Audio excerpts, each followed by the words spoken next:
Jadi saat ini kami dari kelompok 7 akan mempresentasikan tentang permasalahan eksternal suatu perusahaan. Dan kami mengambil kasus yang dihadapi oleh PT Garuda Indonesia serta memberikan tanggapan sebagai bagian dari tim humas perusahaan dalam bentuk press release.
Dan saya yakin Ibu Menteri Keuangan dan Dirjen Bea Cukai akan memproses secara tuntas, apalagi di sini ditulis kerugian negara. Jadi kalau kerugian negara ini sudah menjadi faktor yang tidak hanya perdata tetapi menjadi faktor pidana. Ini yang sangat memberatkan. PT Garuda Indonesia mengalami krisis reputasi dan kepercayaan publik setelah terungkapnya kasus penyelundupan motor oleh mantan Direktur Utama melalui pesawat baru milik maskapai. Menurut jurnal yang ditulis oleh Aprinawati dan kawan-kawan pada tahun 2024, konflik ini memunculkan beberapa permasalahan utama. Yang pertama yaitu lemahnya pengawasan internal, yang kedua adanya konflik kepentingan dalam jajaran direksi, yang ketiga kurangnya transparansi manajerial, dan yang keempat krisis kepercayaan dari karyawan dan masyarakat.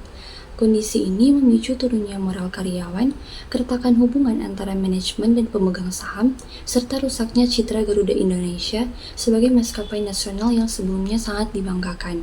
Nah, konflik ini dapat memicu terjadinya dampak jangka pendek dari perusahaan, yaitu menurunnya reputasi korporat, menurunnya produktivitas kerja karyawan, ketidakpastian arah kepemimpinan, serta dampak jangka panjang yaitu dapat berupa hilangnya kepercayaan investor dan pelanggan, serta penurunan kinerja keuangan akibat terganggunya stabilitas internal.